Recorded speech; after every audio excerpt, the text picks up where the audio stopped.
तीसरा भाव प्रतीक्षा।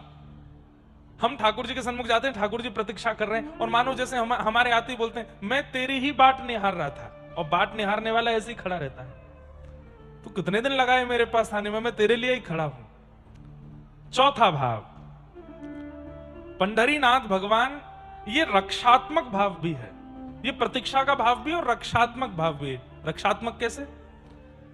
बालक की स्कूल में लड़ाई हो जाए बच्चों के साथ, तो बालक जब घर लौट के आता है, वो बच्चे उसके पीछे पीछे भागते हैं, तो वो अपनी मां के पास जाता, मां देखो बचाओ बचाओ बचाओ।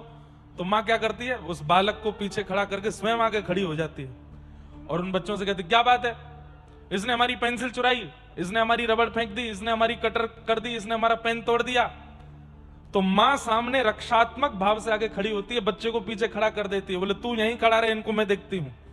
मानो हमारे जीवन में जितने पाप हैं, जितने संताप हैं, जितने कष्ट हैं, वो सब हमारे साथ पंढरपुर जाते हैं, लेकिन जैसे हम पंढरीनाथ भगवान के सामने जाते हैं, पंढरीनाथ भगवान तू इधर आके पीछे खड़ा हो, ये जितने तेरे पाप आदि ये जो तुझे सता रहे हैं, इन सबको मैं देखता हूं, तू पीछे खड़ा हो जा।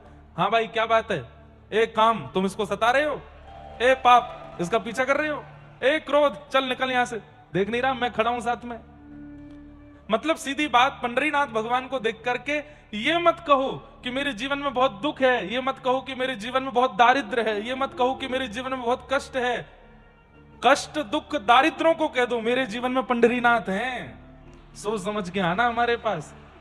रक्षात्मक भाव, कमर पर हाथ धर के व्यक्ति तब खड़ा होता है, बोले रुक जा तू यहां खड़ा हूं मैं देखता हूं इसको, रक्षात्मक भाव।